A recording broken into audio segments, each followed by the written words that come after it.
of South Asian Literature and Arts Festival 2024, or SALA as it's popularly known. Thank you for coming and being part of this festival. Before we begin, a big thank you all to all our sponsors who have enabled us to bring this quality festival to our Bay Area community. Today's panel is interesting. Chor Kotwal, First Lady of Bihar Police, and the keynote speakers are Manjari Jaruhar and Vikram Chandra, in conversation with Anjali Arondekar. Just a few house rules before we begin our program. Please keep your cell phones on silent and no video recording. There will be a 15 minutes Q&A after the discussion, and books by the author will be available for sale and signing outside in the atrium. As a reminder, please do stop by the art exhibitions on the third floor and the vendors in the front lawn and the atrium. The final event this evening with Shashi Tharoor will begin at 6:15 in the Hawk Auditorium. And I would like to introduce Anjali. Dr. Anjali Arondekar's work engages the politics and poetics of sexuality, caste and historiography, with a strong focus on comparative empires within South Asian and Indian Ocean Studies. Currently, she holds the Peggy and Baskin Foundation Presidential Chair in Feminist Studies. She was the founding director, Center for South Asia Studies, from 2020 to 2024. Thank you, Alice. Hello everybody, Jai Bhim, Salam, Namaskar, and it's wonderful to see so many lovely, familiar, gorgeous, well-dressed people in the room for this panel, which I am sure is going to be illuminating, particularly as we live in such complicated and difficult times. What I want to do today is, because we have so much knowledge and so much experience at this table, is try to stage a little bit of a conversation. And I'm hoping you will buy the wonderful book, Madam Sir, that we will be talking about, and of course Vikram's books, which are many and multiple and also of equal import. So let me begin very briefly by just introducing the speakers. I won't tell you too much about them because I think if you're here, you already know a little bit. So I will do a quick and dirty intro and get on to the main conversation. Manjari Jaruhar, whose book I have just finished and had the pleasure of reading, is a retired. I was looking through her many wonderful accolades, and I'm going to shorten them as much as possible. Of course, the most important thing, and the thing that the book circulates around, is that she was one of the first 5 police officers, IPS officers, women officers in India, and the first from the state of Bihar. She was selected for the Indian Police Service in 1976 and has held positions in the state governments of Bihar, Jharkhand, the National Police Academy, and the Central Reserve Protection Force. She has done too many things for me to account, but I also want to say she's worked to help surveillance in the Indian music industry as well, so her genres of labor are multiple and many. She has, of course, written this formidable memoir, Madam Sir, which I will be asking her about anon, which we will hear more about. And our second speaker, of course, needs very little introduction in this room.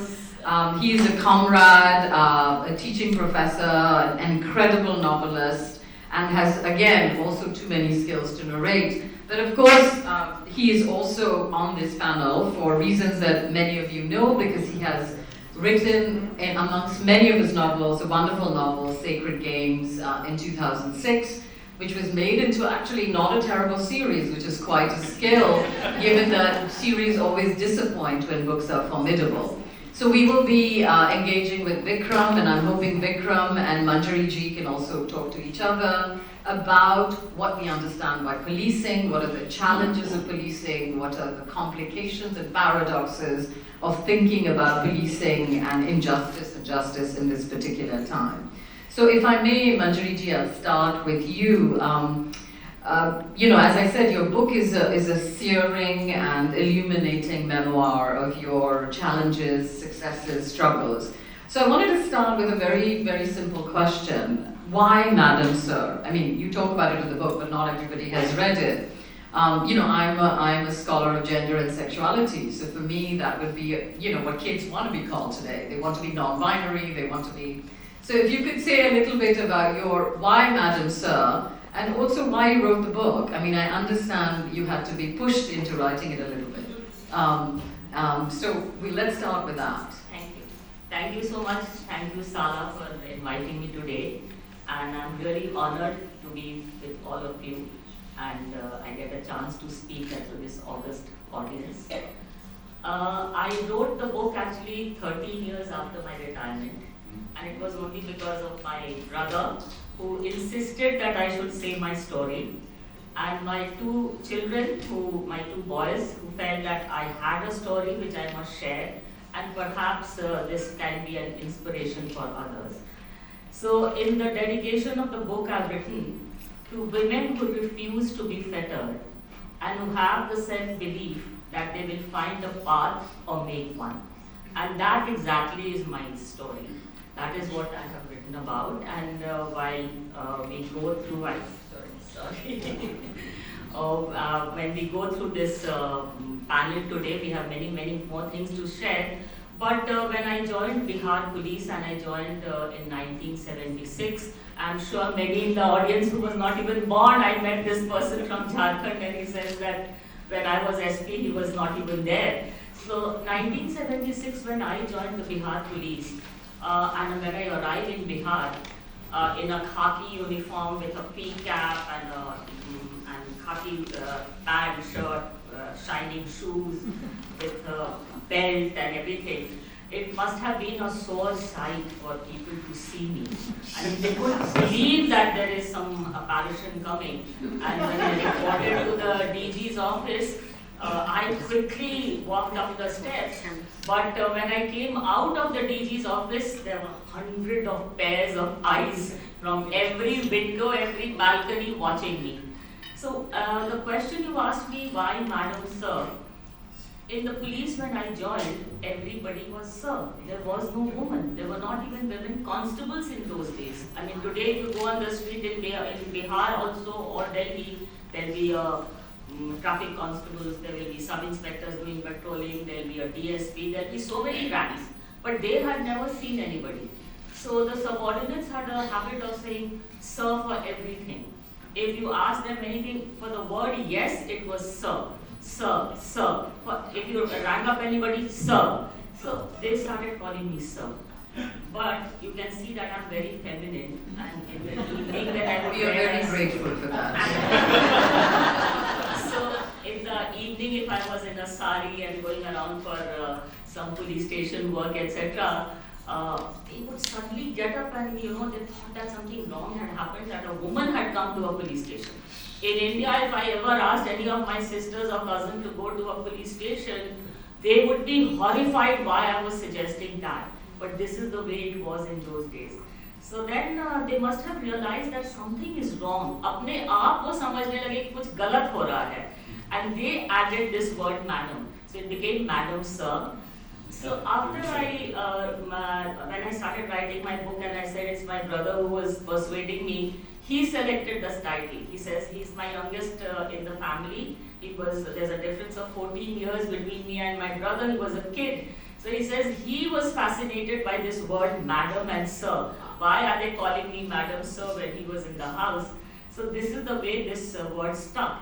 After I wrote my book, and now that when I joined the police service in 1976, there were only 5 women and people had not seen. Today, just a week ago, there has been the passing out parade of IPS officers, and 208 officers passed out of which 50 are women police officers. So after my book was published, a lady police officer rang me up from Kerala and said, Madam, for your sacrifices, now the word madam, sir has been dropped and it will be madam. So that I think is my reward for Madam Sir. Thank you. Thank you for providing us with that genealogy, and I really am grateful for your speaking to your physical representation as being part of the challenges of doing your. But I wanted to sort of pick up that a little bit, and before I turn to Vikram, is in your book, you narrate this very interesting anecdote. Sorry for the spoilers, but that's the joy of having read it before, about the Kiran Bedi effect, right? And again, for the children in the room who don't know who Kiran Bedi is, look it up. Sorry, but I'm sure you'll say more. But because you sort of started, I think, by saying how difficult it was as a woman because of the scarcity of women, and then now being in a place where even though only 10% of the Indian police force is still women, it's still highly underrepresented, we are seeing more women in the force. But say a little bit about how you navigated the kind of, Kiran Bedi, as those of you know, was a very complicated police officer, official, one of the first women that we, at least my generation, got to know about. So how did you navigate, and you talk about that in your book, that it got in the way of getting posts, of being taken seriously. So what were some of the things you had to navigate? So I begin by telling you my early childhood briefly. I was brought up in my grandparents' house with my Nana Nani, and my parents were very busy with their work in the village. We had a small zamindari. My grandfather was a Raja of a small state we had. So my parents were mostly busy with that. So for education purposes, my three sisters, my brother came much later, we were left with our grandparents. And my mother was very keen that I should have a convent education, so we were put in a convent school. But let me tell you that upbringing by grandparents is a very different thing. They were very particular about the way we were brought up. So we must dress properly, we must talk properly, we must have our breakfast on the table with knife and fork, and learn to eat a toast and egg, dress impeccably all the time, our clothes should be neatly done. We must interact with people very nicely, all the manners were properly taught, but we were never allowed to intermix with men. That was not accepted. Even my male cousins with their friends, we were not allowed to mix. It was an extremely sheltered life. I was a good student, I did well, and I wanted to go and study in Delhi, and I got admission in Lady Irving College, and my father was also ready to send me. So it was a lot of excitement, my fees was paid and everything was done. My boxes were packed and I was to leave. And then my father goes to my grandmother, my nani, and says, Manjari ko samjhao, aaj chali jayegi to iska bidai ho jayega. You know what bidai means? That she's formally leave the parents' house. So then I was told by my mother that your father doesn't want to go. My grandmother came and explained to me that your father doesn't want to go, and that was the end. There was no discussion. There was no questioning my father as to why he has done this, and there were tears, but that's about all. I mean, just explain to my friends that my father doesn't want me to go, and my friends also accepted. I have my school friends with me here today, and they know this story. So, and then he insisted that I should study in a college which had only women. I did not want to study English literature, I wanted to study geography, but he said no, for geography you have to go to a boys' college, so nothing doing, you study here. And very soon, I was still in part 1 of my college when my marriage was fixed, and very soon I was married also. Now, I have written very extensively about this, and within a year the marriage failed also, and I was back home. So why I was married so quickly? I was never asked, never consulted. My marriage was fixed. Why the marriage failed is also a big, which I have written in my book that I didn't even know. So from there, when I returned to my parents' house, that is the time when I, in fact, actually did not return to my parents' house. I took charge of my life. I decided that henceforth I would do things which are good for me and which I would like to do. So I came back, and I didn't go back to Patna. I was abroad and I returned from abroad. I went straight to Mr. Rao's study circle. You remember, anybody from here remembers Rao's study circle, the famous place for training of civil service officers? And Mr. Rao was surprised, but anyway, to make the story short, I took the civil services exams and I qualified. Now here again my father interfered. He says, "ये police का नौकरी क्या है? ये तो दरोगा का नौकरी है." And he only thought of it as a SHO's job. He couldn't think beyond. He says, "How can you do?" I had never ever done any physical exercise during my school days. I was brought up by my grandparents as a very delicate child. If there was ever PT, physical training in school, my grandfather would write a note to the teacher that Manjari is not well today, please accept her. And this is the way it was. And here I qualified for the IPS. And there were these stories of Kiran Bedi. You know, Kiran Bedi is very different from me. She is iconic figure. She was a national tennis player. So we used to hear these stories of her, how she had marched on the Rajpath that year. So my father said, "There's no need to go to the police." I mean, they were all shaken up that I had qualified for the police. And why I qualified for the police is another story. But anyway, when I joined the police service, when my father was reluctant about sending me, a lot of relatives came and explained to my father that, "Look, Kiran Bedi has been marching on the Rajpath for the 26th January parade. You should send Manjari." Similarly, we had a police officer as a relative, and his wife came and told my father that you should not worry about the security, because in the police she'll be always surrounded with men and they will look after her. That itself was very troublesome for my father. So finally he agreed to send me to police training to the National Police Academy in Hyderabad, and he said that बस देख के चली आना, because I was now fixated that I will go, and why should I not go when close friends who were also taking the exams were going for the services. So why should, if they can go, why can't I go? So when I arrived there, for the first time there were 6 women police IPS officers there, and there was a lady with 2 children also. So I wrote to my father 6 girls telegram I sent. And then I decided I'll not come back. I'll stay and do my training. Recently, you know, my father passed away, and my mother passed away. So we were cleaning some of the cupboards, etc. And then I saw that my father had preserved this telegram. It was an emotional moment for me to see that this had been kept. So it was a very difficult journey. It was one of the toughest trainings which I did. And when after completing this training and a little bit of the IPS training, shall I tell them about that there is no difference in the training between a woman IPS officer and a male IPS officer. This service is guaranteed by the Constitution, so it's all equal. Including that above the belt, I must have so many buttons, 4 buttons. My cuff of the sleeve should be 2.5 inches. My shoes should be Oxford pattern with 5 eyelets, and it should be of a particular shade of brown. So it was that particular. The crease of the trousers had to be 16 inches or something.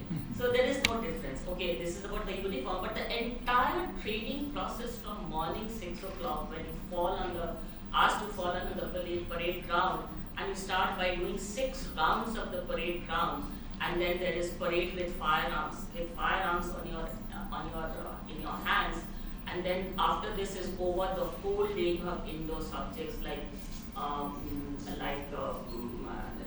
Indian Penal Code, the Evidence Act, the criminal code, then investigation of various kind of cases, forensic medicine, forensic science.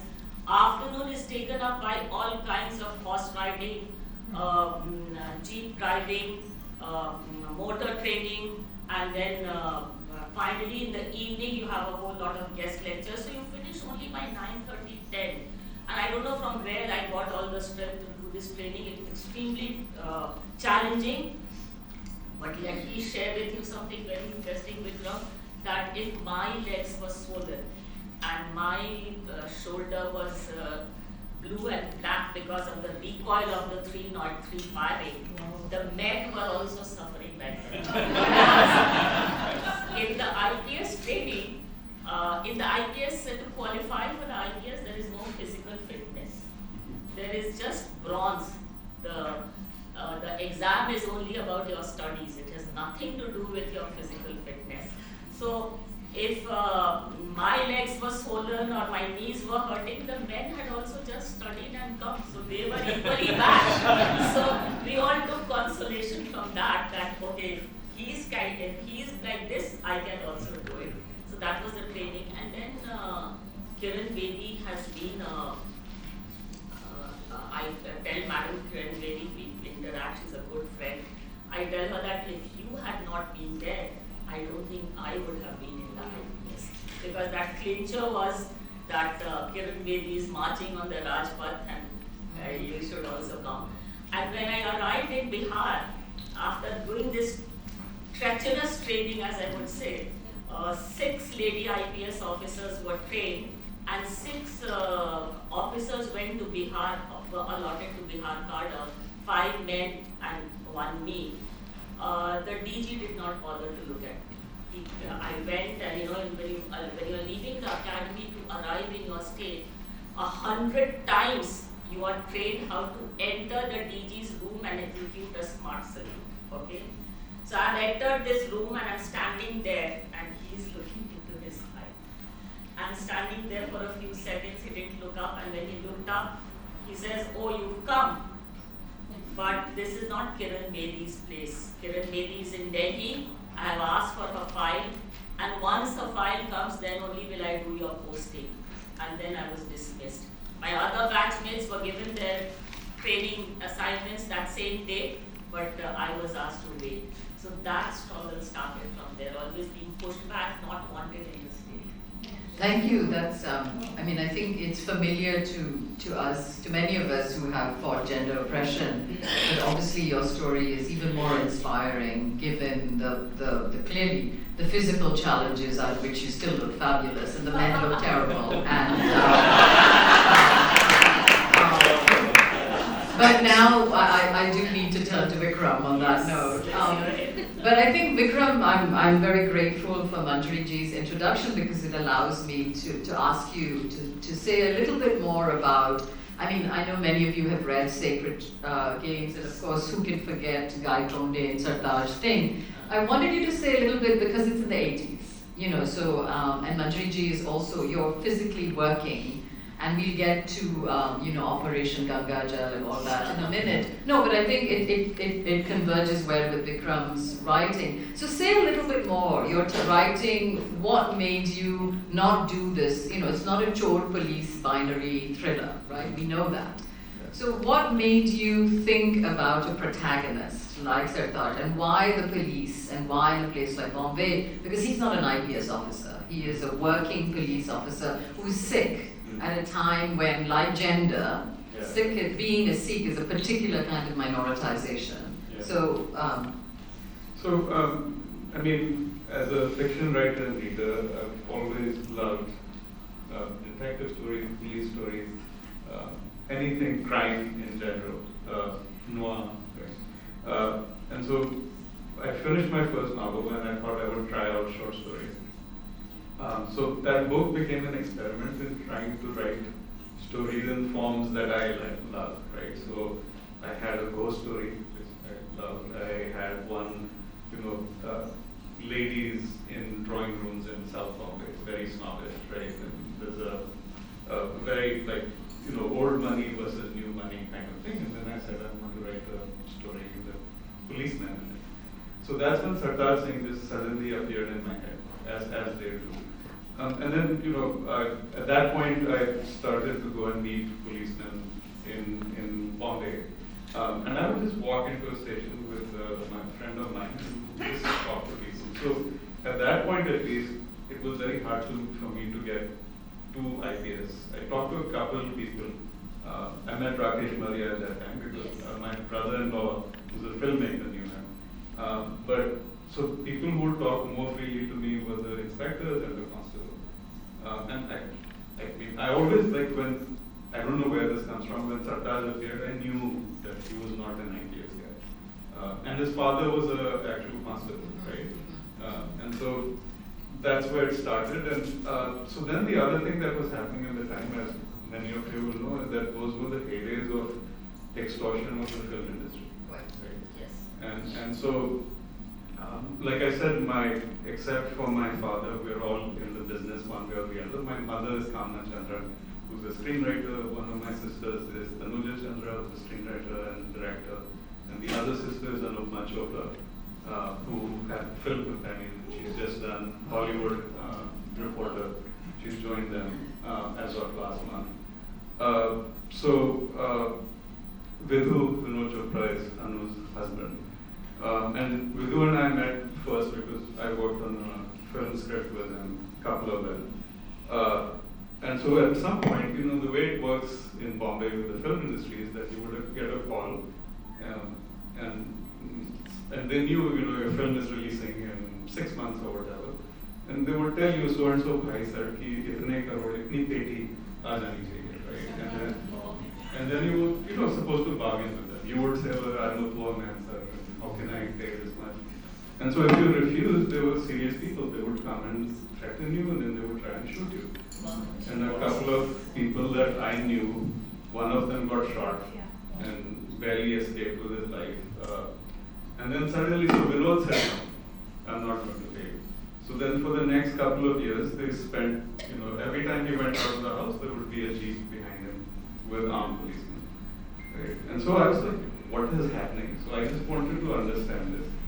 So by that time, Anu had started working as a print reporter in those days for movie magazines. So she had, she was obviously part of the journalistic fraternity in Bombay. So I said, do you know anyone who can talk to me about this? So she said, oh, there's this young fellow who sends Eddie, who's at the Indian Express. Why don't you go meet him?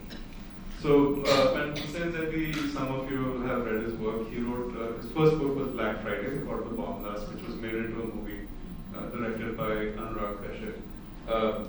And so I just cold called him and I said, my sister told me, and he said, okay, let's meet up.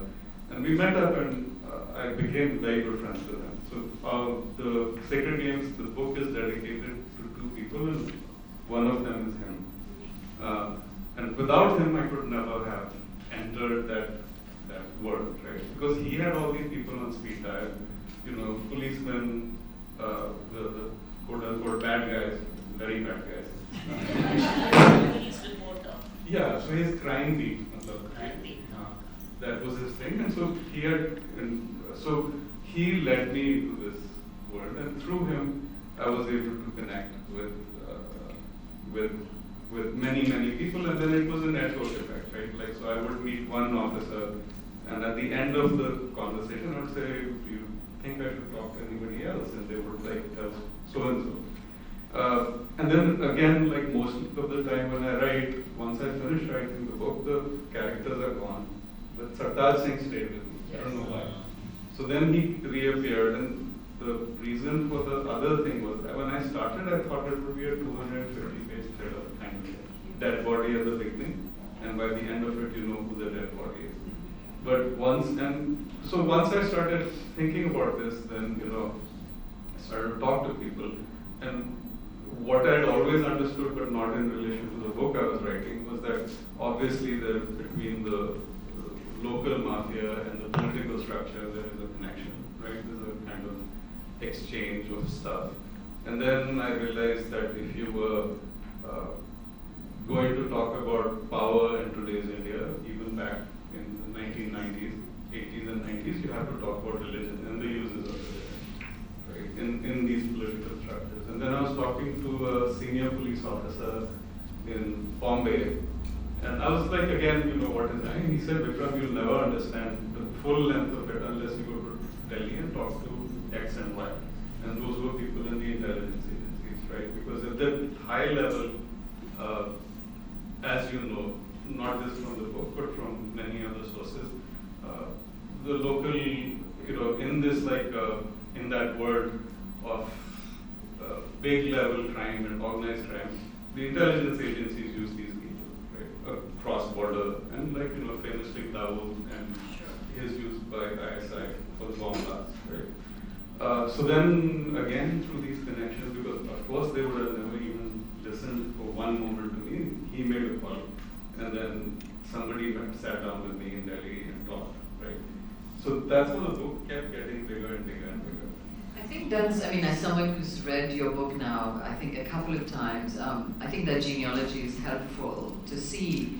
And I think it's also a great way to find a bridge between your work as a fiction writer and your imaginative world, where the police and Gaitonde are both not black and white characters. They're murky, complicated, messy versions of masculinity.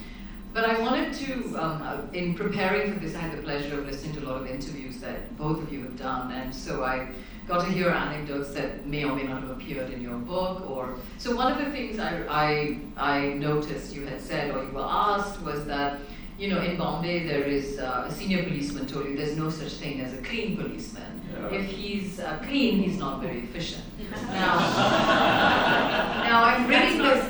No, this came in after Sawal. No, I think this is a great conversation to have. Because people be wondering, you know, why is Vikram, what is common besides the fact? I think the interesting thing about what I've learned from reading your book and from yours, and also listening to your interviews, is that both of you are trying to break up in different ways this kind of monolith idea of what the police is, right? For those of us on the left, the police is injustice, brutality, you know. But then when you read Manjari's book, you find out there are very complicated negotiations. So I'm going to try to get us to talk about those things in a way, and I'll begin with a very important event in your book, which I remember as a historian, as a historical event, which is this event of the Bhagalpur blindings, which was called Operation Ganga Jal, where police took matters into their own hands and blinded certain people who were accused of crimes, and then villagers supported them, etc., etc. So it wasn't, couldn't easily be qualified as police brutality because the community was supportive. And that's when you stepped in, and this is again an example of both sides. It's an example of injustice, but it's also injustice that is supported by a community for arrangement. So if you could reflect a little bit on that, and then I'll go back to Vikram, because Vikram's book is about those difficult moments that both Sartar Singh and Gaitonde experienced. So perhaps if you could say a little bit about what you were thinking, how you managed to get that sorted. So this was 1980, and I had done, you must understand that in the police service, if in your early years you do not do a field job, then you are relegated to doing only desk jobs. And here I am now all charged to be an IPS officer, and I am being pushed back that we don't need you, why have you come? So after a lot of persuasion, and DG suddenly changed, a new DG came whose daughter and I were classmates. So I took this opportunity and went to the DG and I said, my friends would know Palash Chatterjee's father. So Mr. Chatterjee, I used to call him uncle, but of course I went, saluted him, and I said, sir, my career is going to get finished. So he said, why, what happened? I said, I've been here in the CID, I was being pushed into the CID, just a table job. And I have not done a subdivision, and very soon I get my promotion, then nobody will post me as a district SP. So the next 2 days he immediately posted me to a subdivision. And when I joined the subdivision, that is Danapur, I have a lot of people I met over the last 2 days who are from Bihar. So I was worked in Danapur subdivision, and then again when the time came for my promotion as SP, again they posted me to the CID. Arey subdivision kar liya, theek hai, why should you do a district? Why? I don't think that you will be able to handle a district. So this is the kind of pushback I used to have in my earlier career. So then I was languishing in the CID, but I believe that the chair is never important, the person who sits on that chair is important. That is what my DIG taught me. So even in the CID, I would go and look into every file which came, and every case which was put up on before me, I would comment on it. So then the Chief Minister decided that those were the days when they were getting very conscious of crime against women. So they decided that now this cell, which was called the Anti-Dowry Cell, I was SP Anti-Dowry Cell, and the Anti-Dowry Act was absolutely useless. I mean, you could not ever prosecute anybody. So Yet, if whatever complaints would come, or a few 5 letters or something, I would get an inquiry done, which people started thinking that, oh, she means business. So then the Chief Minister one day decided that this whole thing will be changed into crime against women's cell. Now with this, suddenly the floodgates were open. Every kind of crime started coming to me for investigation, whether it was a murder or rape, kidnapping, anything to do with women started coming to me, and I would write, and people started knowing that I know my job and I know business. So when the Bhagalpur blindings took place, it was the 80s. Bhagalpur is considered the Badlands of Bihar. Anybody here from Bhagalpur? I've met so many people from Bihar. No? They won't tell you. So it was a crime-infested area. There were all kinds of crime happening there, and a couple of crimes I would describe that there were kidnappers. They would kidnap people, take the ransom, but never return the person. They were cut up into pieces and thrown in the Ganga. So much so that there was a woman who was raped in front of her family, and her body part was cut, and she was allowed to live. So there were these horror stories happening there, and when the police arrested these criminals, the criminals were known. So when the criminals were arrested and sent to the jail, the magistrate was so scared that he didn't want to keep them in the jail. So immediately bail was given. So when they got the bail, came out again the repetition of the crime. It went on and on. So police thought that they have to come out with a method of controlling crime, and they thought the best method was that they will gouge out the eyes of the criminal and pour acids. So in every police station in Bihar, in those days we didn't have computers and all. So then there's a shelf of papers, these thick shelves of papers, case diaries. You had what you call a takwa, a big needle, thick needle, and that was made to put a hole and then tie it up with a tag and send the case diaries to the court. So every police station would have a takwa. So they gouged out the eyes with takwa and poured acid. So when this was going on for some time, and it was in complicity of the public, the police officers and the politician, and there was maintaining peace in Bhagalpur. But one night, 9 people were blinded. And then this bubble burst because there was a bus dacoity, and here was this young sub-inspector. He thought that this is the best way to control crime. So that day he blinded 9 people. And by then Arun Shuri was the editor of Indian Express, and there was that Arun Sinha. They all started investigating and writing and started coming out in the papers. So much so that Indira Gandhi heard about it. She rang up the chief minister and said, what is this happening? I hang my head in shame. What is this blinding people? So a committee was instituted to look into this crime. Now I am a spare SP there, knowing how to write well, had done English literature.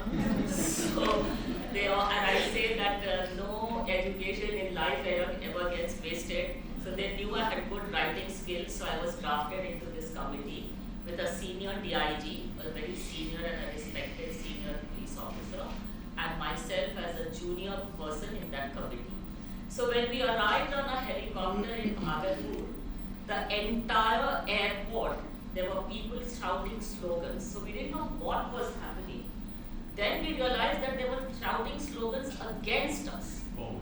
They did not want, the public in Bhagalpur did not want us to investigate these cases. They said that the police was doing the right thing, and the police and the public were doing an agitation against us to come back. But we had been given a mandate, and what the police had done, Vikram, was absolutely wrong, and I'm sure you would agree.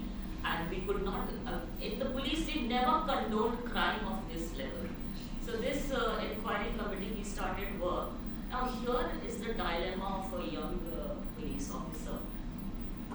I have just put in 7-8 years of service. I've never done a district, but I'm inundated with case diaries, station diaries, all kinds of diaries, and I'm whole night I would sit and read this and tell the DIG, sir, ये देखिए इसमें क्या किया है, इसमें ये क्या हुआ है. There were no hardened criminals. Criminals had been made in paper. From one diary to another diary, names had been entered to show that there were hardened criminals. So, to piece together the cases of, there were 32 people, I think 31 or 32 people who had been blinded. And every case was different. It is true that about 8-9 people were hardened criminals, but they didn't deserve this. And then, like it happens, a guy who was an Eve teaser, he was 23 years old, they picked him up and blinded him. There was a man agitating for minimum wages, they picked him up and blinded him. So these were these cases happening, and now the dilemma is that when I arrived there, the entire police force is against us. They don't want to share anything with us, and we have to crack these cases. So that was not only a tough job, but while we were examining these things, our senior police officers started putting pressure that don't guillotine police officers. They have done a job and the public is with them. At the same time, my parents and everybody started getting pressure. Manjari को समझाओ कुछ गलत नहीं लिखे, हम लोग के against कुछ नहीं लिखे. But I must tell you that with a convent education and being brought up by my grandparents, I had a very strong sense of values. I have still a very strong sense of values. And I felt that no, whatever has happened, I must do the right thing. And I was supported by my DIG that तुमको जो सही लगे वही लिखो. So me and the senior SP, we wrote the correct things. We said that this is what is done and it was wrong. It was a real dilemma in those days. I couldn't sleep on days on end because my own personal assistant, who was my PA, his brother, young brother, 23 years old, first posting of Rajon police station in Bhagalpur, had blinded those 9 guys in the bus. He would literally catch me by my feet and say, "Madam, मैं पैर पड़ता हूँ, मेरे भाई को बचा लीजिए, कुछ भी करके मेरे भाई को बचा लीजिए." And those of you who have seen the police service, a sub-inspector is such an important person in the police force. And to lose a job, young guy, and I said, "Acharya ji, मैं कुछ नहीं कर सकती, कुछ नहीं करने का मौका है." So we wrote what was to be written. But as I have recorded in the book, Anjali, we in the police are transferred every 3 years and we never get to see the end result. But later on I came to know that 15 police officers were suspended and action taken, and the case went up to the Supreme Court, and these 31 people who had been blinded were given a meager amount of 500 rupees or something as pension every month, and that was the only thing we could do. But the dilemma is there. The public is with the police, support for the police. As a police officer, I have to do the right thing. And my dilemma to save my own men, who are working with day and day out, and knowing that what is their compulsion, that they are working with their back to the wall.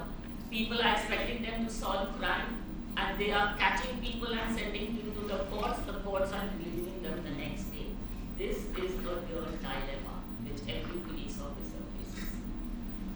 Thank you for that very detailed and thoughtful response. I've read the book, but hearing you talk about it has given me more understanding of the difficulties of the decision making you had to do. Vikram, it's I think what Manjari ji said is really helpful for me to ask you a few questions about Sardar Singh, who is obviously not an easy character, is failed and successful as a husband, as a lover, as a friend. But I know there are anthropologists in this room, so I'll be careful when I ask you this question. I know you've talked to a lot of people. You just, and so I wanted to hear a little bit more about, obviously this person is a character, is a piece of your imagination, but the character was pieced from the conversations you had, and also we're talking about Bihar and Bombay for us and Mumbai now, where the landscape of policing is also different, as you just outlined. So can you say a little bit whether when you were talking to, all of these policemen as a civilian, right? And did you talk to any women policemen? Because obviously I will ask you the gender question, even though Sardar Singh's gender is very much at the center of the book, right? I find it's a very feminist book for me in that way. So if you could say a little bit, did you see this agon that Manjari ji has just outlined in your own conversations, explorations? Because we see it in your characters. Even Gaitonde is a very conflicted and desirable character, right? So just to, so in terms of honesty, Sartaj Singh's father is a very honest policeman, and there's a guy that he meets who tells him that. And then in my family, I never met him. One of my bua's father-in-law was a police officer in UP, and in the family it was also said he was kitne honest. Honesty is a premium. Premium, right? So, the reason these people are legend is because they're seen as exceptions, right? And but what I will say is the ambiguity and the difficulty of policing, especially in India and Bombay, is how little resources you have to work with, right? So Bombay right now is what, 20 million odd people. At the time that I was writing it was what, 18 something like that, and there were 30,000 police officers for that. Just to add, we have about 150 policemen for every one man. Yeah. So, and then how little resources they have in terms of money, right? So that's what the guy was also referring to, right? Like, so famously in Bombay, there's the idea of Tata, which is actually a monthly pickup from the local, especially the bars and the dance restaurants and stuff. But that goes upwards all the way, right? So the constable gets a little bit, and the inspectors get a little bit, and most, yes, exactly. And then it filters its way up, and a lot of that resource is used to actually run the station. It's not just personal, right? So in this environment is Sartaj Singh with his father's legacy that he's trying to hold on to. But he has to make decisions about who to take from, how much to take from, how much will be noticeable if he and Kartikar, it becomes dangerous in that way also, right? And then there's the corruption of violence, right? I mean, in terms of community support and all that, we've all seen movies about the encounter specialists in Bombay, right? And they cleaned up the streets by killing all the junior guys, like the street guys, not people sitting in Dubai and Pakistan, because you can't get to those guys.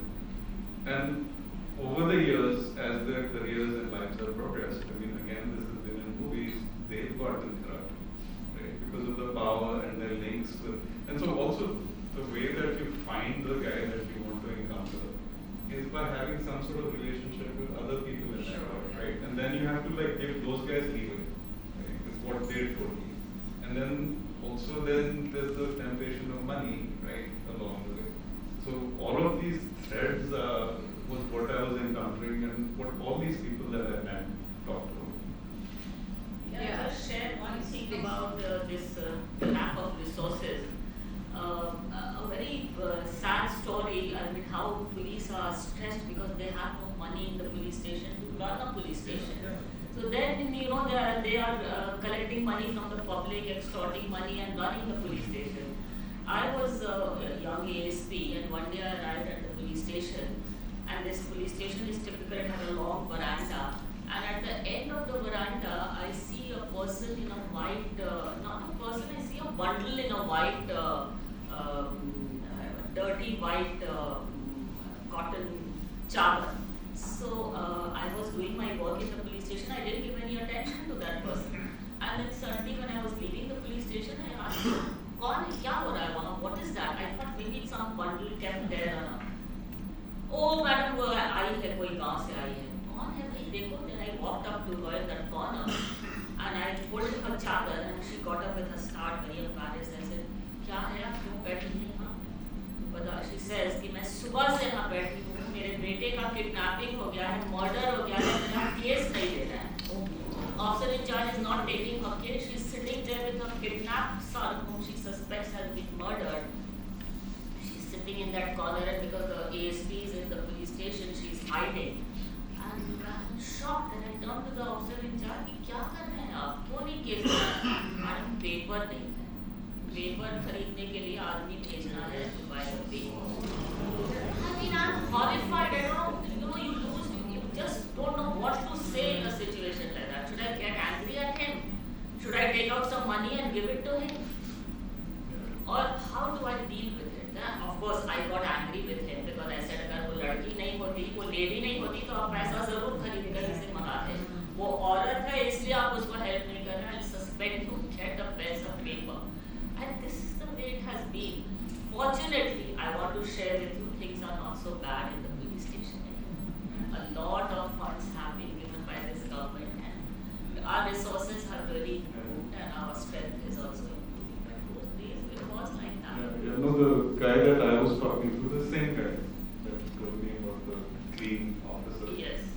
we can't afford even the petrol to last till the end of the month. And we don't, itne log chai peete hain, uske liye, we have to spend on that also, paper. Wait, for just to write that FIR. Anyway, now with computers and all this, sorry. So I don't want to sound very despondent, but it was like that, one worked like that. Unfortunately, I would love to keep imposing, but we do have to give the audience the privilege of a few questions. We have 10 minutes, and we are on a very strict schedule. I am with a police person, so I will follow. I cannot salute very well, but I'll work on it. Please. Why did you call this Chor Kotwal? मेरी responsibility नहीं है, we're not the organizers, so. When she wrote to me that this is the topic, I wondered, what is this? Am I a chore? The journey of Manjari Jaruhar. Chor Kotwal, the journey of Manjari Jaruhar. What is this Chor Kotwal? आपने हमारा दिल चुराया। ऐसे समझो।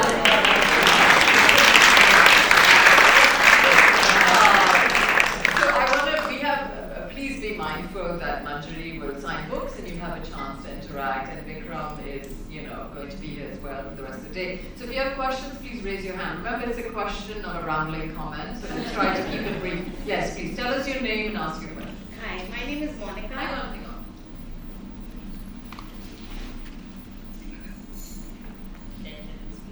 Hello, my name is Monica. Such a privilege to be in the same room as you, Jaruhar ma'am, and Vikram Chandra sir. My question is to you, Jaruhar ma'am. What message would you share with women who are seeking courage to take charge of their lives and be in leadership roles in their communities? So I do speak at a lot of women forums, and I say that the sky is the limit for women today. And every challenge in life should be turned into an opportunity.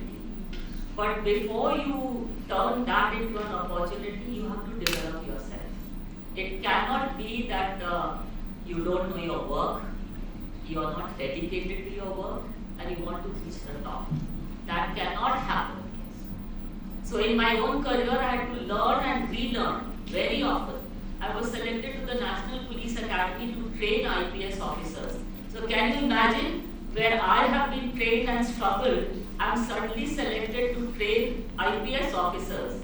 And I trained 5 batches of IPS officers, and I'm very proud to say that today IPS officers who are DGs, the Commissioner of Police, they are all my trainees, and I'm very proud of them. But when I went to the Police Academy, I had to relearn. I was trained how to write an FIR, but to communicate what is the right and correct way to write an FIR to 150 bright IPS officers is another job. So I think that women should be prepared to take up challenges, but before you take up a challenge, you have to equip yourself. Unless you equip yourself, and knowledge is power, I don't have to use that cliche, unless you do that, it's very difficult to be at the top. So this is what I recommend. And now I say that a woman should never ever think of quitting her job. She should find a way to continue with it. Thank you. We have a lot of hands up, and I apologize if I can't get to anyone. We'll take 2 more questions, please. The gentleman at the back. And then, sorry, I see all of you, but we are limited for time. Can you please? Hi, Manjari ji. It's very heartwarming to hear from you. I have a question for you.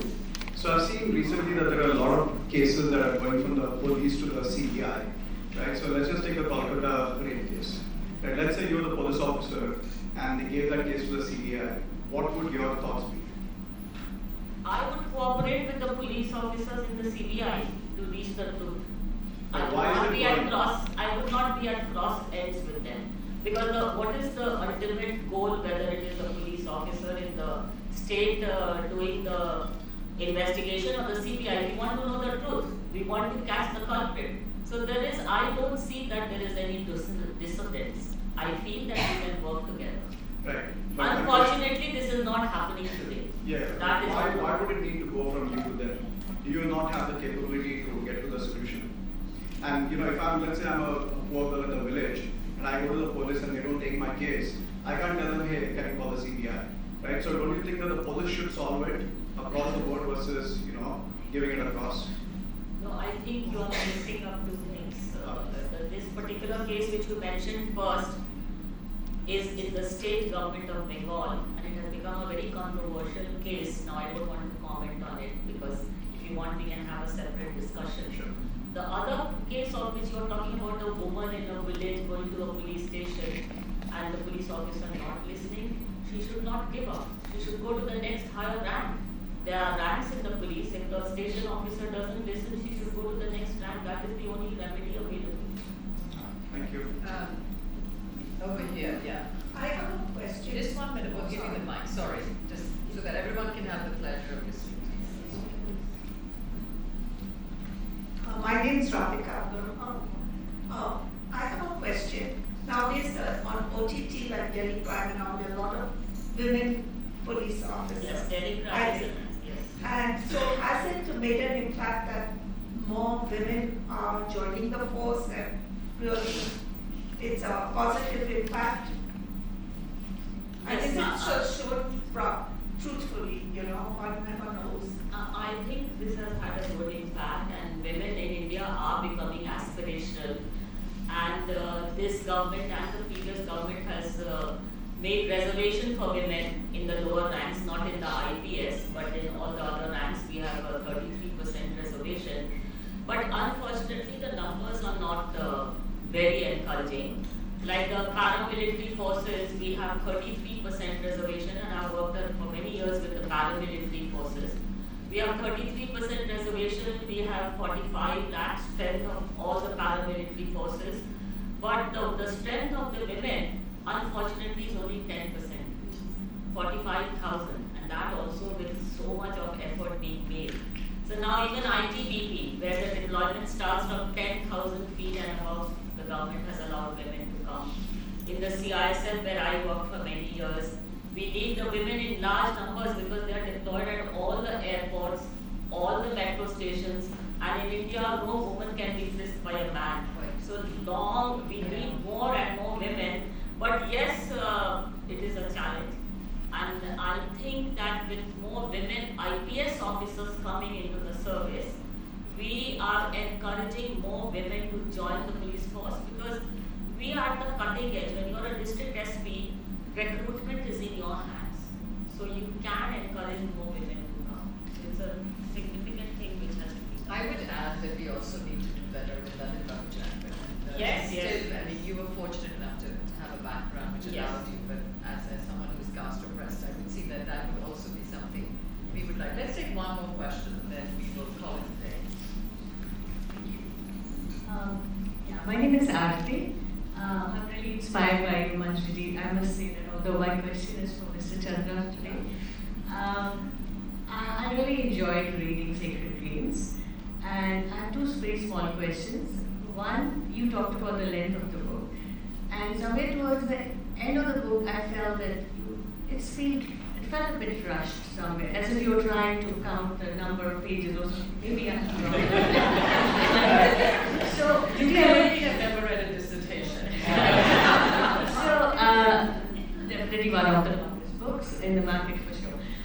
So, my question: did you ever think of breaking it up into two books? Was that thought ever crossed your mind? A, and second, was Gayatri a totally fictional character, or did you base it on somebody in the world at any point in time? So about the length, I did. I mean, it was.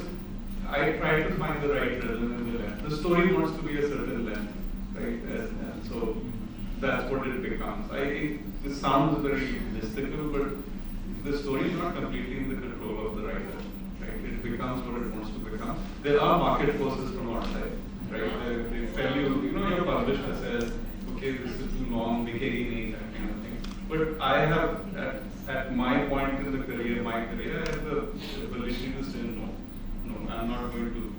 Certainly, the editors are incredible partners. If you have a good editor, what you're doing. Yes. But they are part of your family, right? But the marketing people, the editing people, the publisher, they want to worry about that. So the I mean, the first publisher, before the book was released, they sent it out to the press here in the States.